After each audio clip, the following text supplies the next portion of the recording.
Hoje, a nossa palestra tem como tema, um tema lindo, e tenho certeza que a palestra também será: Jesus na casa de Zaqueu. Quem vai trazer essa palestra é o Denis Vicentini, mas antes vamos falar um pouquinho deles. Você já deve conhecê-lo, porque ele é nosso companheiro aqui nos terceiros domingos, na palestra pública. Ele é jornalista, ele é professor de português, ele é expositor em educação espírita e ele é colaborador aqui na FESP. Então, nós vamos receber com muito carinho, com uma salva de palmas, que ele tenha uma excelente palestra, que possa compartilhar conosco seus conhecimentos. Denis Vicentini, a tribuna é sua.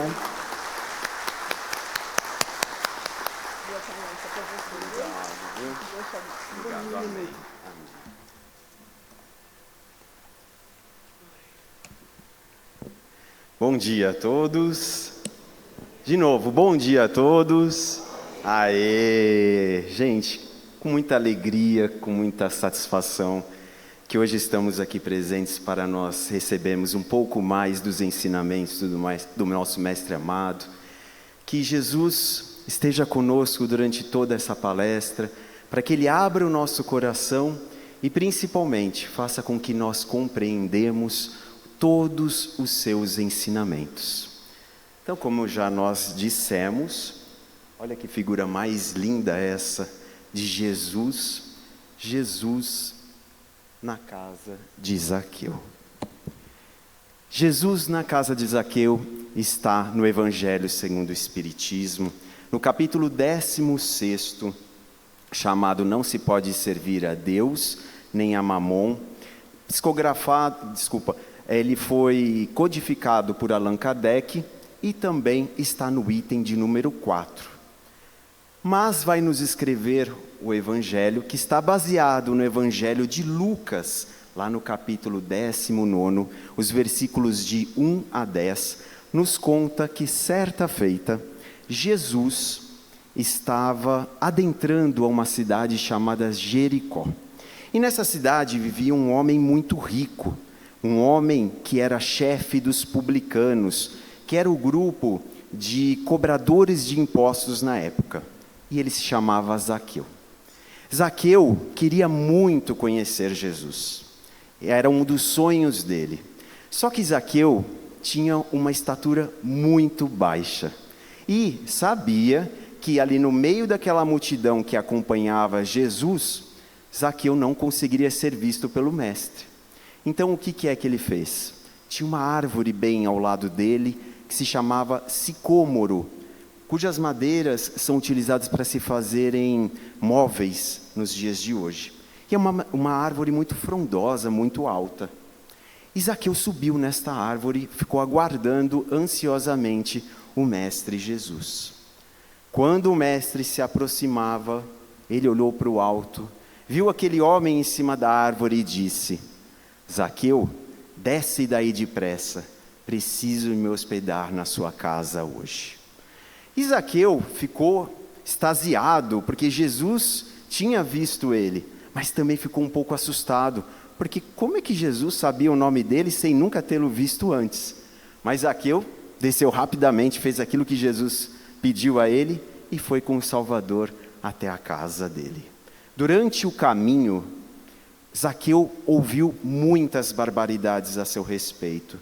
Uma delas dizia o seguinte: Jesus vai se hospedar na casa daquele homem de má vida. Mas Zaqueu estava lá com o coração em felicidade e não deu bola para o que as pessoas lhe falavam. Quando ele chegou até a sua casa, Jesus sentou-se à mesa, ele deu comida a Jesus, e neste exato momento, Zaqueu se ajoelha e fala para o mestre: Mestre, a partir de hoje vou dar metade do que tenho a todos os pobres, e 4 vezes mais eu vou dar àqueles a quem eu tiver prejudicado algum dia. E Jesus estende-lhe as mãos e diz: A partir de hoje, essa casa recebeu a salvação, porque o Filho do Homem veio buscar e salvar aquele que estava perdido. Olha que linda essa passagem do Mestre amado. Olha que lindo nós colocarmos no nosso coração essa salvação. Mas, antes de nós começarmos a analisar essa que parece um pequeno excerto do Evangelho, né, uma pequena historinha, mas ela tem muitos e muitos ensinamentos e aprendizados para todos nós. Nós precisamos, em primeiro lugar, saber, afinal de contas, quem era Zaqueu. O nome dele vem do hebraico Zacaios, que significa puro, justo. Parece uma contradição com o que era Zaqueu, não é verdade? Porque Zaqueu não agia dessa forma. Zaqueu era o chefe dos cobradores de impostos ali da região. E Zaqueu, nós devemos lembrar que ele era muito bem visto pelo Império Romano, ele tinha um certo status ali pelo Império Romano. Só que esses cobradores de impostos eram muito mal vistos, porque eles ficavam muito ricos, às custas de corrupção e também de lucros escabrosos. Então, Zaqueu era super mal visto pelo povo de Jericó, e além disso, muitos queriam, por causa do dinheiro, do salário exorbitante que Zaqueu ganhava, tomar aquele seu posto. Mas, o espírito Humberto de Campos, no livro Boa Nova, psicografado pelo nosso querido Francisco Cândido Xavier, vai nos dizer que a consciência daquele trabalho que prejudicava muita gente já começara a fazer efeito no próprio Zaqueu. Zaqueu já começou a se sentir incomodado com tudo aquilo. E mais, quando ele pudesse finalizar aquela sua obra, aquela sua tarefa, ele se mudaria para um lugar bem distante de Jericó para recomeçar vida nova. E aí nós devemos falar que Zaqueu já tinha ouvido falar sobre Jesus, principalmente a informação de que Jesus também pregava e levava o seu evangelho aos publicanos. Isso o deixava muito feliz. O que Zaqueu na verdade queria era abrir o seu coração para o Mestre amado, que era o Filho de Deus, que veio salvar e veio mostrar ao mundo quem era realmente aquele homem que nós deveríamos todos conhecer um dia, a história de Zaqueu. Mas nós podemos nos perguntar, o que será que Zaqueu, naquele determinado instante que recebe Jesus em sua casa, o que será que ele pensa, o que será que ele sente? E quem vai nos contar isso é Leon Tolstói. Sim, Leon Tolstói, no livro Ressurreição e Vida, psicografado por Ivone Pereira. Leon Tolstói, para quem não sabe, foi um grande escritor russo do século XIX. Entre as suas principais obras estão Guerra e Paz e Ana Karenina. Mas ele escreveu um livro que é pouco conhecido, chamado No que eu acredito, em que ele coloca em vistas tudo aquilo que ele acreditava com relação a Jesus Cristo. Ele já acreditava em Jesus naquela época, em plena Rússia, no século XIX. E nos conta, então, que em determinado dia, ele estava andando num caminho lá no plano espiritual, quando ele encontra com um grupo de jovens. E esse grupo de jovens está reunido com um senhor. Esse senhor com os olhos cintilantes, o semblante terno, com uma capa, uma túnica azul celeste, conversava com aqueles jovens. E Zaqueu, assim como nós, né, a gente quer saber o que estão conversando ali, né? O que será que aquele homem está falando para ele? E Zaqueu, então, um determinado dia, quando ele chega naquele momento, ele escuta aquele senhor, aquele homem, falar uma história que ele já havia lido nos escritos nos ensinamentos sagrados de Deus, já havia lido no Novo Testamento. E olha só o que aquele homem fala para ele. A bondade do mestre Galileu, honrando-me com uma visita e com uma refeição em minha casa, logo eu, um renegado pela sociedade porque eu era publicano, tocou-me para sempre o coração. Ele compreendeu as minhas necessidades morais de estímulo para o bem, o meu aflitivo desejo de ser bom. Penetrou com sua solicitude inesquecível os mais remotos escaninhos do meu ser moral. Contornou com seu amor de arcanjo todas as aspirações de mim, filho de Deus, que sofria por algo sublime que lhe aclarasse as ações. E conquistou-me pela toda a consumação dos séculos. Muito sofri e chorei quando esse mestre foi levantado no suplício da cruz. Eu não o abandonei jamais, desde aquele dia que ele passou por Jericó. Essa descrição é tão linda que nós estávamos conversando. O que será que ele pensava naquele instante? E nós? Estamos abrindo nosso coração como ele abriu para Jesus?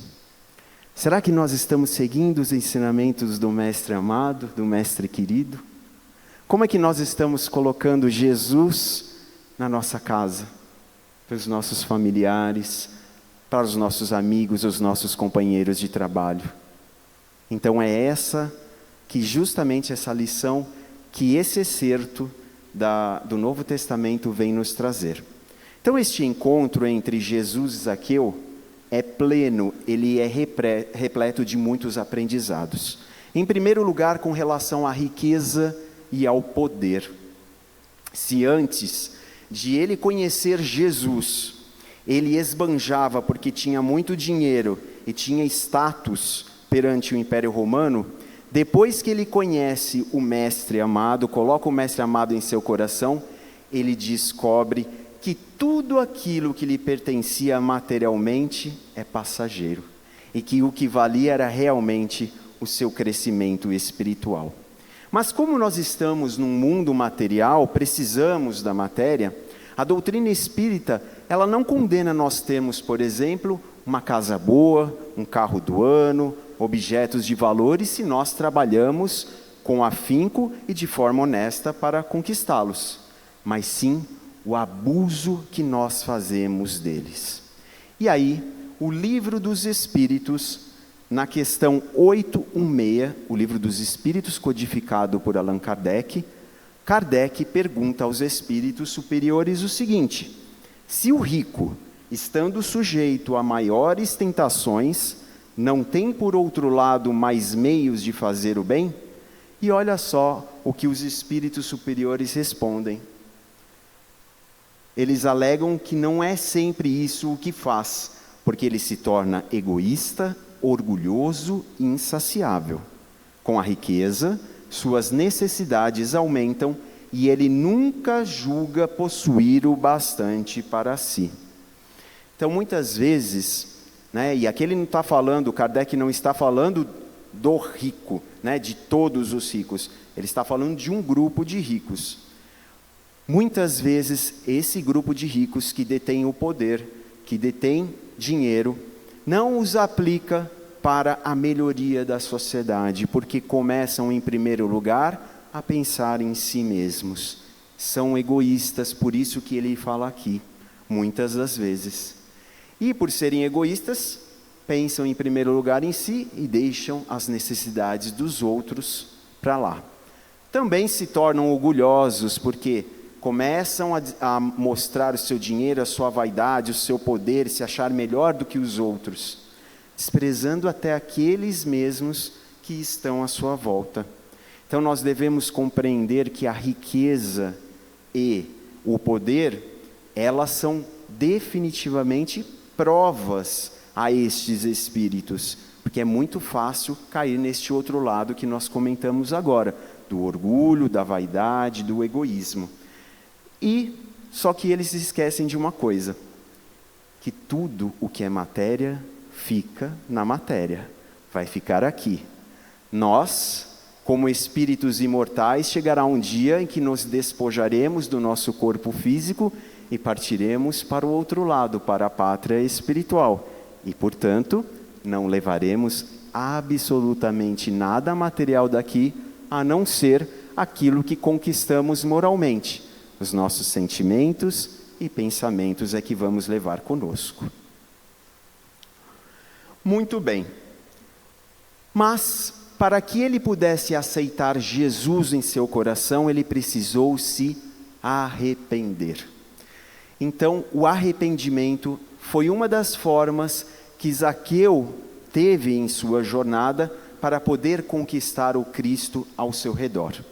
E na Revista Espírita de julho de 1863, o espírito João, João o apóstolo, aquele que sempre acompanhou Jesus em todos os seus momentos, ele nos diz o seguinte, que o arrependimento sobe a Deus, porque é um sofrimento fecundo, uma força reativa e atuante.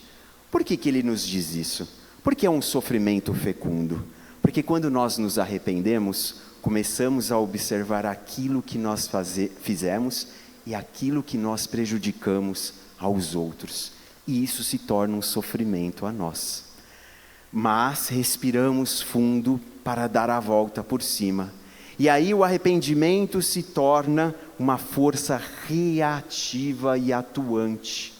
Por quê? Porque é nesse momento que nós reagimos e é nesse momento que nós tomamos atitudes para a melhoria das nossas vidas. Então nós devemos sempre levar em conta isso. O arrependimento se torna melhoria. Sempre, sempre.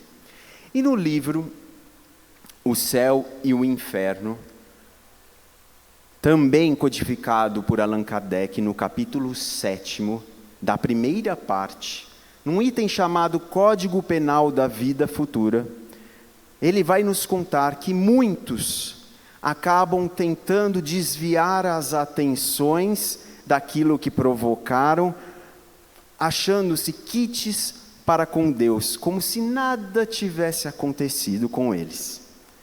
E aí nós sabemos simplesmente de que Deus conhece o nosso íntimo. E se Deus conhece o nosso íntimo, Ele sabe que aquelas atitudes não são verdadeiras. Portanto, meus queridos irmãos, ninguém consegue enganar a justiça divina.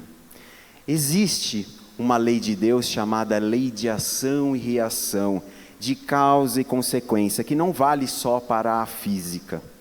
Ela vale para todos nós. E essa lei de ação e reação, ela nos diz o seguinte, que tudo aquilo que nós plantarmos, nós vamos colher. Né? Tudo que nós plantarmos, nós vamos colher. E aquilo que nós plantamos, será nossa colheita, não será do outro. Então nós não podemos despejar no outro as consequências de atos nossos.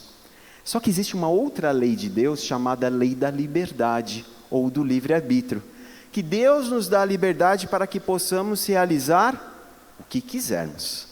Porém, a responsabilidade de todos os nossos atos é simplesmente nossa, única e simplesmente nossa. Só que quem realmente se arrepende, não pode cair em um outro sentimento, que é o do remorso. E aí, o Espírito Emmanuel, lá no livro, o Espírito Emmanuel, que é o mentor do nosso querido Francisco Cândido Xavier, lá no livro Pronto Socorro, vai nos dizer o seguinte, que não vale a chuva de lágrimas despropositadas ante a falta cometida. O arrependimento é um dever, mas pranteá-lo de forma indefinida é roubar tempo ao serviço da retificação. Ou seja, para nós recomeçarmos, nós devemos enxugar as lágrimas. tentar esquecer aquilo que já passou. O passado não volta mais, já passou. É hora de nós restartarmos, como um computador que nós ligamos, que precisa, restartarmos a nossa máquina. E aí, ao fazer isso, nós estamos abrindo as portas, novas portas, para o nosso futuro. E é isso o que Jesus quer de nós. Se estiver difícil, que nós procuremos ajuda. Procuremos ajuda, por exemplo, de uma terapia que vai nos auxiliar a descobrir aonde é que nós estamos ainda falhando e como nós podemos dar essa volta por cima. Nas conversas que temos francas com os nossos familiares e amigos, porque eles darão a atenção a nós, o seu ouvido, para nós podermos conversar com eles e trocarmos ideias simultâneas. E acima de tudo, orarmos. Orarmos para Deus nosso Pai, Jesus nosso Mestre e os nossos benfeitores espirituais que estão sempre ao nosso lado, pedindo a eles alívio no coração, paz, amor, coragem, força e muita fé para seguirmos adiante nesse novo rumo em direção a Deus. Muito bem, mas Zaqueu poderia ter desistido. Zaqueu poderia, sabendo que o povo não gostava dele, sabendo que ele era baixinho e não conseguiria ver Jesus, ele poderia ter desistido daquele encontro com o mestre. Mas não. Aquela força interna dele, que é uma força que nós também temos dentro do nosso coração, fazia com que ele fosse se encontrar com o mestre. Então a perseverança foi uma ferramenta de que ele se utilizou para poder estar ao lado do Salvador. Ele foi como uma flor. Essa flor que vocês estão vendo. Bonita, né? Uma flor que está em cima de uma montanha, que está cercada por pedras. Essa flor sofre a pressão dessas pedras, sofre a pressão dos ventos que estão ali, do calor escaldante, do frio tenebroso, sofre até o ataque das ervas daninhas e dos insetos, mas essa flor continua firme e forte, e mais do que tudo, ela mostra sempre o seu encanto para todos nós. E aí, o apóstolo Paulo, na carta aos Filipenses, lá no capítulo 3, versículos de 13 e 14, vai nos sintetizar essa perseverança nas seguintes palavras: esquecendo-me das coisas que ficaram para trás e avançando para as que estão adiante, prossigo para o alvo, a fim de ganhar o prêmio do chamado celestial de Deus em Cristo Jesus. A perseverança nos faz caminhar em direção a Cristo Jesus, sempre, sempre. E a história do nosso querido Paulo, ela tem muita coisa a ver com a história de Zaqueu, porque Paulo, antes de ser, o Paulo que nós conhecemos, o cristão, o apóstolo dos gentios, antes de tudo, Paulo tinha sido Saulo de Tarso, que tinha os conhecimentos da lei divina, mas era um grande perseguidor implacável dos cristãos. E foi somente com o encontro com Jesus, lá no meio do deserto, em direção a Damasco, que ele começa a mudar a sua vida, o seu coração, as suas atitudes, seus pensamentos. Então, Paulo segue adiante, pregando o evangelho a vários povos, a várias comunidades, mas não foi fácil. Ele foi vilipendiado, ele foi açoitado, apedrejado, Paulo ficou doente, poucos o ajudaram, Paulo foi preso, foi renegado pela própria família, foi tido como traidor pelo Império Romano. Olha tudo que Paulo passou. Mas o coração dele nunca tinha desistido de um objetivo, que era o de levar os ensinamentos do Mestre Jesus a todos aqueles corações sedentos como o nosso, de palavras lindas, de positividade e de muito esclarecimento para que nós possamos crescer espiritualmente. Então, a fé de Paulo e a fé de Zaqueu servem como exemplo para todos nós. A certeza que eles tinham de poder mudar o seu interior era tamanha que eles tinham a certeza de que Jesus, nosso Mestre amado, e Deus, nosso Pai, estavam no coração deles. E assim também é conosco. Quando nós temos a certeza de que temos Jesus dentro do nosso coração, de que seguimos os exemplos do Mestre, e de que estamos de mãos dadas a Ele, que Ele não está tão distante de nós como nós achamos que Ele está, que Ele vive conosco. Quando nós tivermos realmente essa certeza, é um momento que nós vamos estar mais felizes, porque nós seremos melhores, melhores com Deus, melhores com Jesus e melhores com a equipe espiritual que está sempre ao nosso lado. E aí, a irmã Joana de Ângeles, que é mentora do nosso querido Divaldo Pereira Franco no livro Leis Morais da Vida, olha só como ela nos complementa, dizendo o seguinte: além de libertar-te das fúteis querelas e exibições que ocorrem no picadeiro do corpo físico, a fé te concederá a visão reconfortante e plenitude em todos os teus dias. Valoroso, mantém-te confiante nos postulados evangélicos e permite-te, sem titubeios, a fé com a resolução de quem está disposto a pelejar infatigável até a vitória final com Jesus. Lindo, né? Lindo, nós sabemos que nós podemos ir com Jesus, que mesmo com tantos obstáculos, Ele está lá, de mãos dadas conosco, só esperando que nós sigamos adiante para irmos com Ele. Mas Zaqueu, para ter Cristo na sua vida, Zaqueu precisou ter humildade no coração, não é verdade? Para que Jesus pudesse estar ali ao lado dele, precisou ser humilde de coração.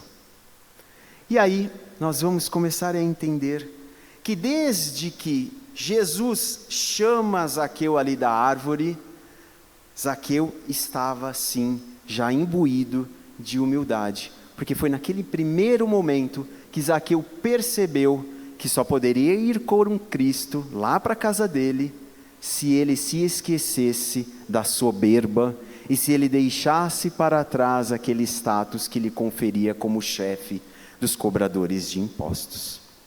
Durante o caminho, quando ele está indo para casa, ele também foi humilde com relação a tudo que acontecia à sua volta, porque ele poderia retrucar tudo aquilo que chamavam ele, que xingavam ele, que criticavam ele, mas não.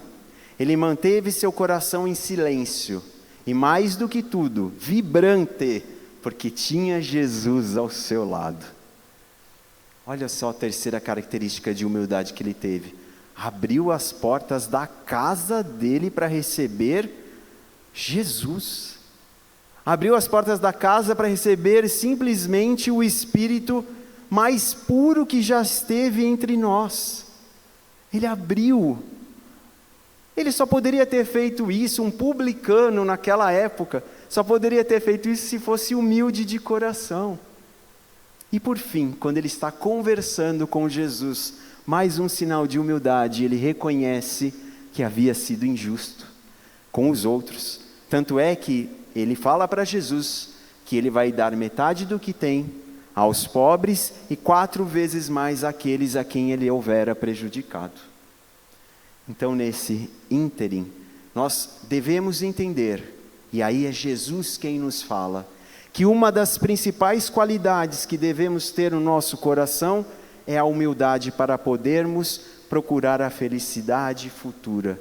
Olha lá o que Jesus nos diz: bem-aventurados os pobres de espírito, porque deles é o reino dos céus. Está no Evangelho de Mateus, capítulo 5, versículo 3. Por bem-aventurados nós podemos entender felizes.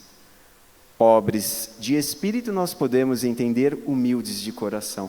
Portanto, felizes os humildes de coração. Mas Jesus não parou aí, não. Jesus falou também o seguinte para todos nós, olha lá. Ele tomou um garoto para servir como simplicidade em frente ali aos apóstolos e discípulos e disse a eles: todo aquele que se fizer pequeno como esta criança será maior no reino de Deus. Também está em Mateus, capítulo 18, versículos de 3 a 5. E vocês acham que terminou por aí? Olha Jesus falando de novo para nós a respeito da humildade. Quem quiser tornar-se grande entre vós, seja esse o que vos sirva. Está lá no Evangelho de Marcos, capítulo 10, versículos 43 a 45. Ou seja, não dá para nós sermos humildes se não ajudarmos o próximo. Se nós usarmos da caridade, seja ela material ou principalmente a caridade mais difícil de se fazer, a caridade moral. Porque nós não devemos olhar ao próximo, a quem. Nós devemos sim servir de coração a Jesus. Dar um sorriso, um bom dia, um abraço, um ouvido fraterno, já é uma caridade. E é isso, nessas pequenas e simples gestos e atitudes, que é que Jesus habita, que é o que Jesus quer de nós.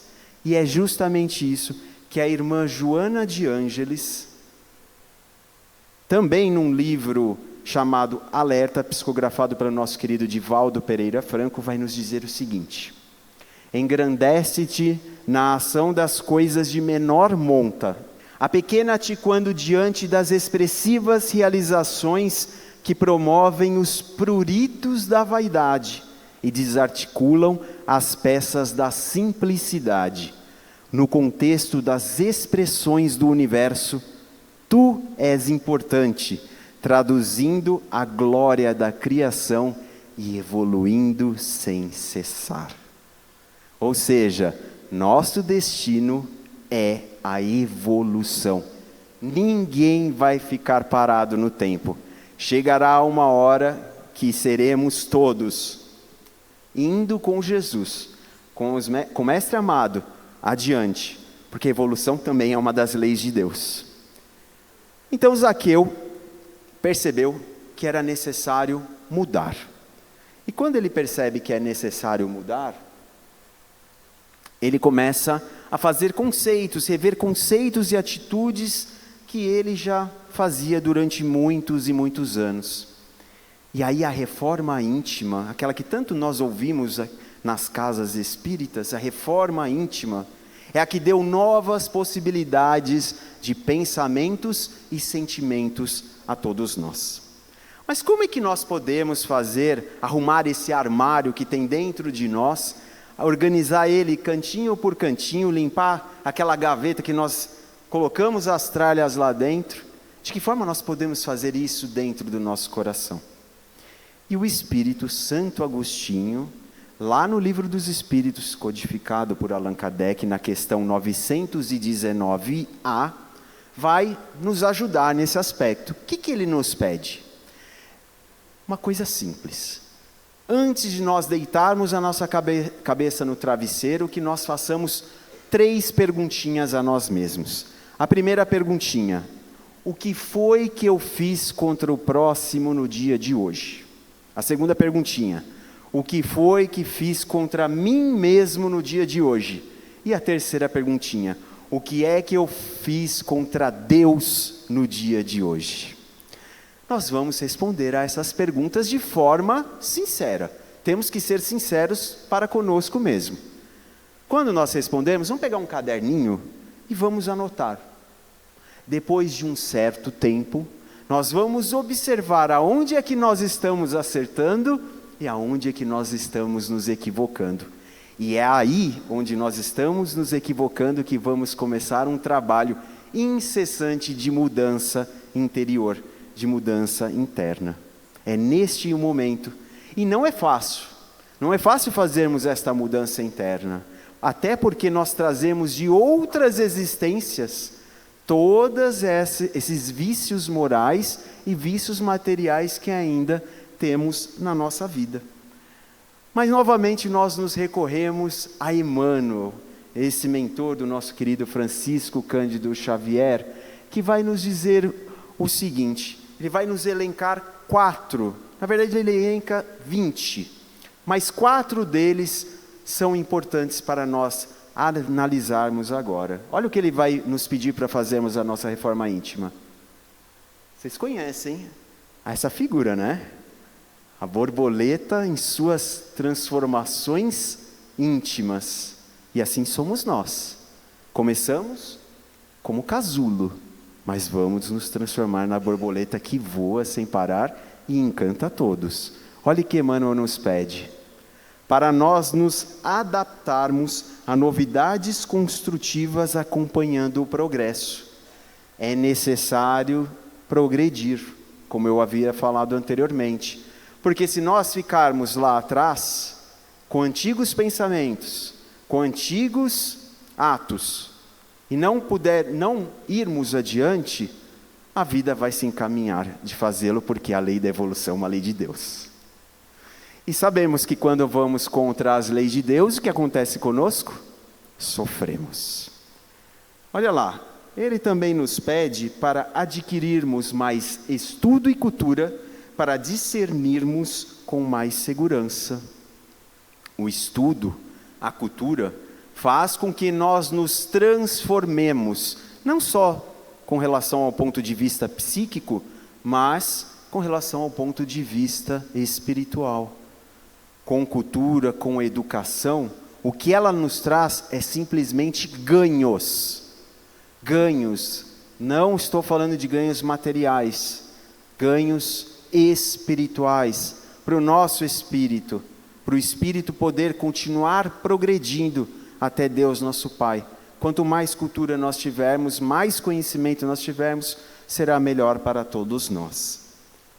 Olha lá, Emmanuel também nos fala a respeito de que devemos recomeçar um empreendimento que o fracasso esmagou nesse sentido. Quantas vezes não desistimos dos nossos sonhos, porque não obtivemos um êxito? Quantas vezes deixamos de lado aquilo que nós sempre quisemos para a nossa vida, mas, por N motivos, que desconhecemos até algumas vezes, deixamos para trás toda uma gama de certezas que nós tínhamos e deixamos de tê-las. Isso só prejudica o nosso coração. Por isso que Emmanuel nos pede isso, para que nós nos refaçamos mais uma vez. E por fim, aumentar o número de afeições. Ainda mais nesses dias que estamos nessa polarização total. Aumentar o número de afeições para termos ao nosso lado mais e mais irmãos com quem podemos contar dia a dia. Com quem poderemos levar, sabendo que nós somos espíritos imortais, para outras existências. Lembremos sempre disso, a vida não termina aqui. Eu tinha ele como inimigo, depois que eu sair daqui não vou mais vê-lo. Vamos nos rever, porque é preciso que estejamos unidos, porque somos da mesma família espiritual. É isso que Jesus vem nos trazer, por isso aumentar o número de afeições, para que nós possamos transformar, enfim, este planeta, num planeta de luz, de paz, de alegria, de justiça. E não conseguimos isso se temos desafetos, não é verdade? Muito bem, já estamos terminando. E aí nós temos que observar o seguinte: a aceitação de Jesus plena que Zaqueu teve, é uma aceitação que todos nós devemos ter plenamente também dentro dos nossos corações, porque assim nós conseguiremos, de uma forma por todas, ir adiante. E aí, mais uma vez, o Espírito Emmanuel, E eu acho lindíssimo esse trecho que Emmanuel nos deixa como ensinamento. Lá no livro Páginas de Fé, psicografado pelo nosso querido Francisco Cândido Xavier, olha só o que Emmanuel vem nos trazer. Quando o homem finalmente tem o Cristo no coração, a vida se renova. Vive no mundo, mas não mais pertence a ele. Sofre, mas não mais amaldiçoa a dor. Chora, mas não mais se revolta ou se desespera. Luta, mas não mais deserta no campo de batalha. Tropeça, mas não mais se acomoda na queda. Serve, mas não mais espera ser servido. Perdoa, mas não mais ofende. Semeia, mas não mais se aflige pela colheita. Valendo-se das experiências do passado, o homem, renovado em Cristo Jesus, faz-se o precursor de uma nova era de paz para toda a humanidade. E nós, como estamos agindo diante o Cristo? Será que nós estamos realmente colocando esse Mestre amado como a bússola? Como é que nós estamos levando Jesus para dentro dos nossos lares e apresentando para a nossa família? Será que é só como um amigo? Um amigo fiel? Ou será que é como o mestre, o professor, aquele que veio nos ensinar? Porque todo o Novo Testamento é inteiro, repleto de ensinamentos. E o Evangelho no lar? Aquela reunião que nós temos com a nossa família para conversarmos a respeito dos ensinamentos de Jesus. Nós estamos realizando? E colocando esse Mestre amado no plano, nós estamos também realizando? Como estamos levando Jesus para os nossos companheiros de trabalho? Por meio do nosso exemplo, como Jesus nos pedia sempre. Então, chegando ao fim da nossa palestra, olhemos bem essa figura, olhemos bem Jesus, abramos o seu coração a Ele, olha Ele sorrindo para nós, porque Ele quer só o nosso bem. Jesus quer o nosso bem a todo instante. E por que Jesus quer o nosso bem a todo instante? Porque em primeiro lugar, como nos diz a irmã Joana de Ângeles, és filho de um Criador cujo amor inunda o universo e se encontra presente nas fibras mais íntimas do teu ser.